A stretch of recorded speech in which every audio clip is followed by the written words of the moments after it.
Bonjour à tous, j'espère que vos placements se portent bien, je m'appelle Mathieu Bouchant et je suis le fondateur d'une newsletter qui s'appelle le Fortress Club. Cette newsletter s'adresse à toutes celles et ceux qui souhaitent démarrer en bourse et découvrir chaque semaine des idées d'investissement concrètes dans des entreprises sous un angle fondamental. Avant d'entrer dans le vif du sujet, n'hésitez pas à vous abonner à notre chaîne ou à notre newsletter gratuite pour ne pas manquer nos prochains épisodes.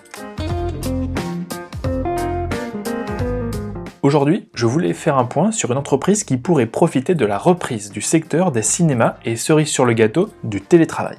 Alors non, je ne vais pas vous parler d'une entreprise qui est une chaîne de cinéma cotée en bourse, il en existe plein, je crois qu'il en existe en Belgique, il en existe beaucoup aux US. Non, je vais vous parler de Barco. Barco est une société belge spécialisée dans la conception et le développement d'équipements de solutions de visualisation pour les professionnels. Le groupe a principalement 3 filiales, une filiale divertissement dans laquelle il produit des équipements pour le cinéma, des projecteurs de cinéma ou les événements, des rétroprojecteurs ou pour faire des live streams dans des grands salons, des événements professionnels.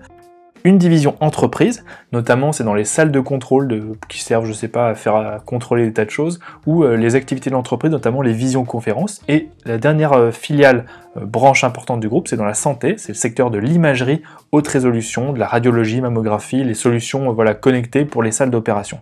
Et donc la gamme de produits de la société, elle comprend aussi bien des appareils d'affichage que des projecteurs de pointe pour les cinémas, des murs vidéo, des outils de traitement des images, bref, ça tourne tout autour de cette thématique, et donc pour 3 grandes thématiques un petit peu différentes, le divertissement, la santé et les entreprises. En termes de chiffre d'affaires par pays, alors malgré sa petite taille, Barco est une entreprise très internationale et très diversifiée géographiquement, ça c'est un bon point. C'est une entreprise belge, mais elle réalise que 3% de son chiffre d'affaires en Belgique. Le reste c'est un petit peu éparpillé partout dans le monde, donc c'est 25% en Asie-Pacifique, 33% en Europe, Eurasie et près de 39% en Amérique. En termes d'activité, le groupe a évidemment subi cette crise, avec l'activité dans les cinémas et les événements, la branche Entertainment, et les entreprises, la branche Enterprise. Toutes ces 2 divisions ont été fortement affectées par la crise, avec une baisse de respectivement 37%, près de 39% et de 28% par rapport à 2019. Donc seul le segment de la santé, il s'est un peu maintenu au niveau de 2019, avec une baisse de seulement 2%. Sur ces 3 grandes branches, le groupe s'attend à une reprise. Dans la branche santé, le management il a récemment déclaré que les budgets des hôpitaux étaient revenus à la normale, ce qui laisse penser que la croissance va revenir en 2021, apparemment dès le début 2021. Dans la branche entreprise, le management anticipe aussi une reprise de la croissance, alors que beaucoup d'employés vont revenir au bureau au cours de l'année 2021. Et dans la branche divertissement, les cinémas et les événements, la reprise a déjà commencé en Asie, et plus particulièrement en Chine, et tandis qu'elle va prendre un petit peu plus de temps dans le reste du monde. Le groupe anticipe une reprise des événements au second semestre 2021 et un redémarrage de l'activité aux US et en Europe fin 2021, ce qui devrait se traduire par une forte reprise dans cette branche à partir de la fin 2021 et en 2022. Un petit point qu'il faut avoir en tête, c'est que Barco est porté par des tendances de fond sur ces marchés sous-jacents. Dans la santé, les pays investissent de plus en plus et augmentent leur capacité hospitalière, surtout peut-être après cette crise, et où ils se sont rendus compte qu'ils en avaient peut-être pas assez. Dans la branche cinéma, les exploitants ils mettent de plus en plus l'accent sur des équipements de qualité pour se différencier du streaming et avoir une vraie plus-value par rapport au streaming.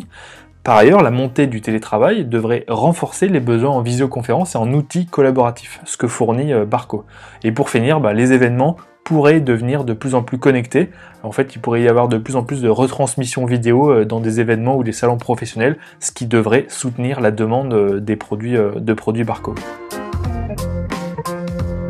Quand on fait un petit peu le point sur la situation de Barco, alors en 2020, avec la fermeture des cinémas, l'annulation des événements, le télétravail de masse, Barco a logiquement connu une baisse de son activité, ce qui s'est traduit par une baisse de son cours de bourse, qui est passé de près de 33 € à début 2020 à près de 21 € à l'heure où je vous parle. Malgré ce contexte très difficile, l'entreprise semble avoir bien géré cette crise avec la publication d'une perte de 4,39 millions d'euros contre 95 millions d'euros de bénéfices l'an dernier, donc c'est finalement une petite perte, et le maintien surtout de son dividende. Pour moi c'est un signe d'une très bonne gestion.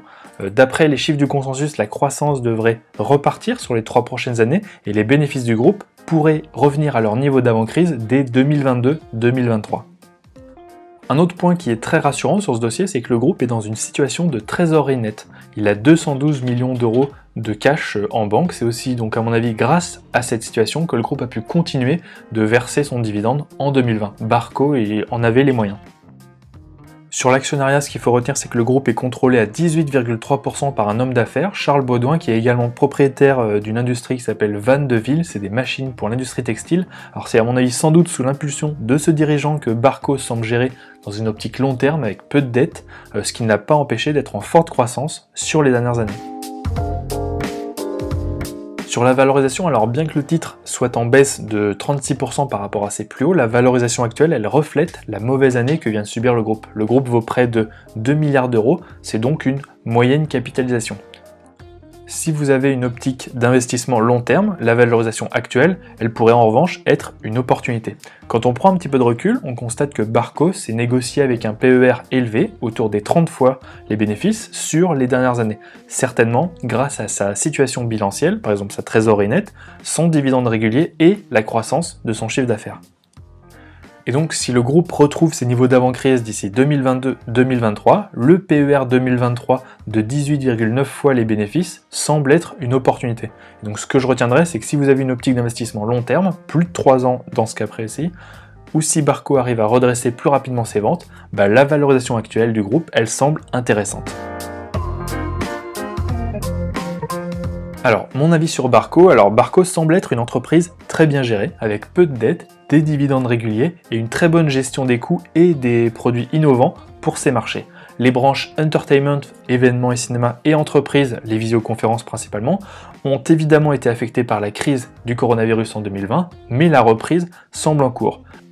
Le management anticipe un retour à la normale dans la branche santé, la troisième branche, en 2021, un redémarrage sur l'année 2021 de la branche entreprise et un redémarrage à partir de la fin 2021 et sur 2022 pour la branche entertainment.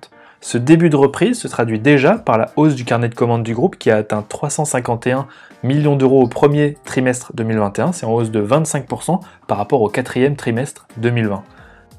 Pour finir, le groupe a actuellement une valorisation qui reflète le ralentissement de son activité, mais aussi sa bonne gestion financière. Et si l'on se projette sur les 3 prochaines années, la valorisation du titre semble intéressante. Dans ce contexte, j'ai tendance à penser que Barco peut être une bonne idée d'investissement pour les investisseurs qui ont un horizon d'investissement de 2 à 3 ans. D'ici 2 à 3 ans, la reprise dans les salles de cinéma va être forte, même si le streaming va continuer de croître, et au passage je vous invite à consulter notre note sur Netflix, les cinémas auront toujours un public et leur modernisation, pour mieux se différencier, va soutenir les ventes de Barco sur les prochaines années. Et pour rappel, rien qu'en France, il y a 450 films qui sont en attente de sortie au cinéma, donc la rentrée risque d'être chargée. D'ici 2 à 3 ans aussi, la branche entreprise du groupe pourrait fortement repartir. Alors que la pratique du télétravail risque de perdurer, Barco, qui vend des équipements de visioconférence, pourrait connaître une demande soutenue pour ses produits qui facilitent le télétravail et évitent les voyages d'affaires. C'est aussi une thématique pour faire baisser l'empreinte carbone des entreprises qui va devenir très à la mode. La fin de l'épidémie de Covid, notamment je pense à une baisse des cas et des hospitalisations, la réouverture des cinémas, le retour des événements et tout simplement le retour de la croissance économique devrait servir de news flow positif pour Barco et profiter à son activité et à son cours de bourse. Et donc d'ici 2 à 3 ans, j'estime qu'il est parfaitement possible que le cours de bourse de Barco dépasse les 34 € contre 21,5 € actuellement, alors que l'activité et les bénéfices du groupe seront revenus au niveau de 2019 et que Barco pourrait même profiter d'un surplus de demande dans la branche entreprise. Ces 34 € correspondent à un PER de 30 fois pour des bénéfices au niveau de ceux publiés en 2019. Voilà, c'est tout pour aujourd'hui. N'hésitez pas à liker l'article si cet épisode vous a plu. Si vous avez d'autres questions que je n'ai pas abordées, n'hésitez pas non plus à mettre un petit commentaire, je vous répondrai avec grand plaisir. Sur ce, moi je vous dis à très vite sur le Fortress Club.